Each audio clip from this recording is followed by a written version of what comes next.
তো দেখো 9 দাগ থেকে দেখো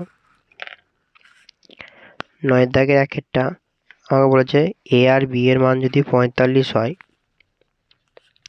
তাহলে সাইন একের দাগের লিখেছি, তাহলে বাম পক্ষ সমান এটা, তাহলে দেখো বাম পক্ষ সমান হচ্ছে কি সাইন এ প্লাস বি সমানই হচ্ছে সাইন 45 প্লাস 45 সমান সাইন 90 ডিগ্রি, আর সাইন 90 ডিগ্রি মান আমরা জানি 1। ঠিক আছে, বাম পক্ষ এটা দাঁড়ালো। আবার দেখো ডান পক্ষ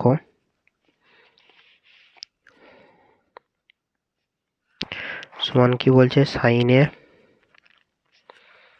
কস বি প্লাস কস এ সাইন বি। তো সাইন 45 কস 45 কস 45 সাইন 45, সাইন 45 এর মান 1/√2, কস 45 এর মান 1/√2, প্লাস এটাও তাই 1/√2 কিন্তু 1/√2, √2 হাফ হাফ হাফ হাফ 1, ডান পক্ষ 1 বাম পক্ষ 1, বাম পক্ষ সমান ডান পক্ষ, প্রমাণিত। বোঝা গেল। তারপরে দেখো 2 cos a প্লাস বি। তো দেখো 2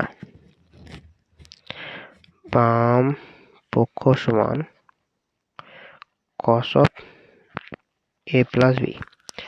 তো দেখো cos of a plus b মানে cos 35 90 cos 90 0। তো দেখো ডান পক্ষ কি বলেছে cos a cos b, cos a cos b minus sin a sin b।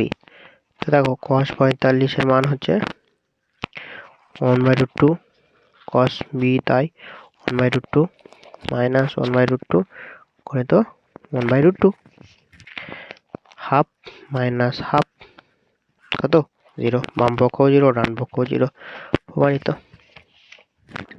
বোঝা গেল। বাম পক্ষ সমান 0 এসেছে, ডান পক্ষেও 0 এসেছে, তাহলে বাম পক্ষ সমান ডান পক্ষ। 9 দাগে দুটো অঙ্কই হয়ে গেল। গুড। এবারে দেখো 10 দাগের একেরটা কি বলেছে না এবিসি একটা সমবাহু ত্রিভুজ যার বিডি একটা মধ্যমা, প্রমাণ করি যে ট্যান অ্যাঙ্গেল এবিডি সমান কট অ্যাঙ্গেল বিএডি। তো দেখো 10 দাগের ছবিটা বলেছে একটা সমবাহু ত্রিভুজ এবিসি এবং যার বিডি হচ্ছে মধ্যমা। তাহলে সমবাহু ত্রিভুজের প্রত্যেকটা কোণের মান কত করে হয় 60 করে হয়, এবং এটা যেহেতু একটা তোমার লম্ব বলেছে তাহলে এটা টোটালটা 60, তার মানে এটা 30, একটা 30। বোঝা গেল। ওকে, এবার আমাকে কি প্রমাণ করতে হবে যে ট্যান অ্যাঙ্গেল এবিডি সমানই হচ্ছে কট অ্যাঙ্গেল বিএডি। ঠিক আছে, তো দেখো ট্যান অ্যাঙ্গেল এবিডি এবিডি মানে ট্যান 30, ট্যান 30 এর মান কত হয় 1/√3 হলো।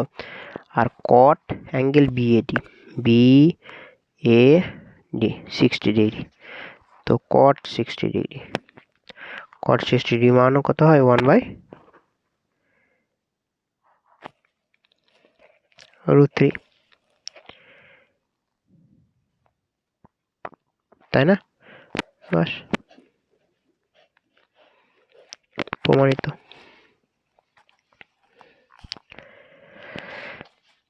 তারপরে দেখো 10 দাগে 2 কি বলেছে এবিসি সমদ্বিবাহু ত্রিভুজের এবি সমান এসি, অ্যাঙ্গেল বিএসিটা 90 ডিগ্রি, অ্যাঙ্গেল বিএসি এর লম্ব সমদ্বিখণ্ডক বিসি বাহুকে ডি বিন্দুতে ছেদ করে। তো দেখো 10 দাগে 2 বলেছে এরকম একটা সমদ্বিবাহু ত্রিভুজ যার এবি আর এসি সমান। ঠিক আছে, ছবিতে মনে হচ্ছে না এবি এসি সমান, যাই হোক তবুও এবি এসি সমান, আর অ্যাঙ্গেল বিসি 90 ডিগ্রি এবং এর একটা লম্ব সমদ্বিখণ্ড টেনেছে যেটা বিসি বাহুকে ডি বিন্দুতে ছেদ করেছে। তো প্রমাণ করতে হবে আমাকে যে sec angle ACD by sine angle CD সমান কোসেক স্কোয়ার অ্যাঙ্গেল সিএডি। তো দেখো এটা সমান কি লিখতে পারি, সেক অ্যাঙ্গেল এসিডি, তাহলে এ সি ডি এইটা এই কোণটা। তো দেখো এই দুটো বাহু সেম, এটা 9, তাই এটা সমদ্বিভুজ, তাই এই দুটো 45 হবে, তাই না? তো এ সি ডি মানে সেক 45 বাই সাইন সিএডি, এটা টোটালটা 90, এটা সমদ্বিখণ্ড, তাহলে এটাও 45, এটাও 45, তাহলে সাইন 45, ঠিক আছে, সাইন 45। তো দেখো সেক 35-এর মান হচ্ছে শুধু √2, আর এটা 1/√2, ঠিক আছে। তো এটা হাফ, মানে এটা মানে 2/1, মানে শুধু 2 এলো। আর এই দিকটা কত আসবে দেখো, তাহলে কোসেক স্কোয়ার, তো কোসেক স্কোয়ার অ্যাঙ্গেল সিএডি মানে 45, কোসেক 45 মানে হচ্ছে √2, এটাও 2 এটাও 2, বাম পক্ষ ডান পক্ষ সমান হয়ে গেল। বোঝা গেছে? Very good. তারপর দেখো লাস্ট অঙ্ক 10-11টা বলছে যে থিটার মান 0 ডিগ্রি থেকে 90 এর মধ্যে হলে এর কোন মান বা মানগুলির জন্য 2 cos স্কয়ার থিটা, দেখো 11 দাগের অঙ্কটা, 2 cos square theta minus 3 cos theta plus 1 সমান 0, এটা সত্য হবে, ঠিক আছে। তো দেখো কি করব, 2 cos স্কয়ার থিটা যেমন ছিল লিখলাম, 3 cos থিটাটাকে আমরা ভাঙতে পারি 2 cos theta minus cos theta, দুটো cos থিটা একটা cos থিটা মিলিয়ে 3টে cos theta plus 1 equals to 0। এখান থেকে দেখো এখান থেকে আমি কত কমন নিতে পারি, 2 কমন নিতে পারি, শুধু 2 নয় 2 cos থিটা কমন নিতে পারি, তাহলে এখানে শুধু cos থিটা মাইনাস 1, আর এই দুটো থেকে দেখো মাইনাস 1 কমন যেতে পারে, তো cos থিটা মাইনাস 1 সমান 0। তো এখান থেকে cos থিটা মাইনাস 1 কমন গিয়ে 2 cos থিটা মাইনাস 1 পড়ে থাকবে। তো দেখো cos থিটা মাইনাস 1 কমন গিয়ে 2 cos থিটা মাইনাস 1 পড়ে থাকবে সমান 0, ঠিক আছে। তো একবার হয় cos থিটা মাইনাস 1 সমান 0, একবার 2 cos থিটা মাইনাস 1 সমান 0, তাহলে এটা cos থিটা সমান 1, আর এটা 2 cos থিটা সমান 1, cos থিটা সমান হাফ, তাই না? cos 1 cos 0 1, তাহলে এটা cos থিটা সমান হচ্ছে এদিকে cos 0 ডিগ্রি মান 1, তাহলে থিটার মান কত 0 ডিগ্রি। আর এই দিকটাতে দেখো cos থিটা হাফ, তাহলে হাফ হচ্ছে cos 60 degree, theta equals to 60 degree. তাহলে আমার থিটার কটা মান বেরোলো, দুটো, আর 0 ডিগ্রি একটা 60 ডিগ্রি, তাহলে 0 ডিগ্রি আর 60 ডিগ্রির জন্য, ঠিক আছে, 0 ডিগ্রি এবং 60 ডিগ্রির জন্য এই যে 2 cos square theta plus minus 3 cos theta plus 1 এর সমান ইকুয়ালস টু 0, এই বিবৃতিটি সত্য হবে। বোঝা গিয়েছে? ওকে।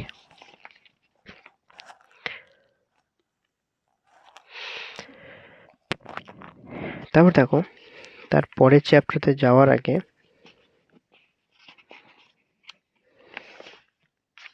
কিছু সূত্র তোমাদেরকে বলে দিই। পরের দিন 23.3টা করবো আমরা, ঠিক আছে। তো তার আগে যাওয়ার আগে দেখো কিছু সূত্র এখানে দেখে নেবে। 1 নম্বর হচ্ছে 1 প্লাস ট্যান স্কোয়ার এ সমান সেক স্কোয়ার এ। 2 নম্বর হচ্ছে 1 প্লাস কট স্কোয়ার এ সমান কোসেক স্কোয়ার এ। 3 নম্বর হচ্ছে তোমার সাইন স্কোয়ার এ প্লাস কস স্কোয়ার এ সমান 1, ঠিক আছে। তিনটে সূত্র, এটা এই দেখো সাইন স্কোয়ার এ প্লাস কস স্কোয়ার সমান 1, এই তিনটে জিনিস মনে রাখবে, রাখলে আমার পরবর্তী যে অঙ্কগুলো আছে 23.3 সেটা হয়ে যাবে। ঠিক আছে, ওকে।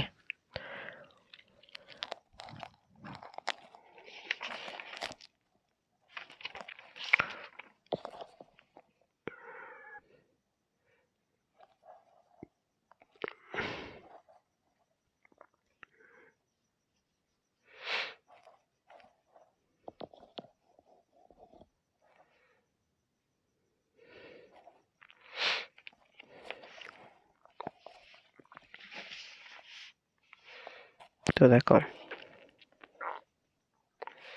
আমার তিনটে সূত্র মনে রাখতে হবে, কি কি? এক নম্বর সূত্র হচ্ছে sine square theta plus cos square theta সমান 1। 2 নম্বর হচ্ছে sec square theta minus tan square theta সমান 1। 3 নম্বর সূত্র হচ্ছে cosec square theta minus cot square theta সমান 1। এই তিনটে সূত্র আমাকে কি করতে হবে, মনে রাখতে হবে পরবর্তী কোষে দেখি 23.2 এর অঙ্কগুলো করার জন্য। ঠিক আছে, তো ঠিক আছে, তো বেশ, তো আজকে এইটুকুই থাকলো। ঠিক আছে, তো দেখো আমাদের পুরো 23.2 কমপ্লিট হয়ে গেল। ঠিক আছে, ওকে, তো আজকে এইটুকুই, দেখা হচ্ছে আবার পরের ভিডিওতে।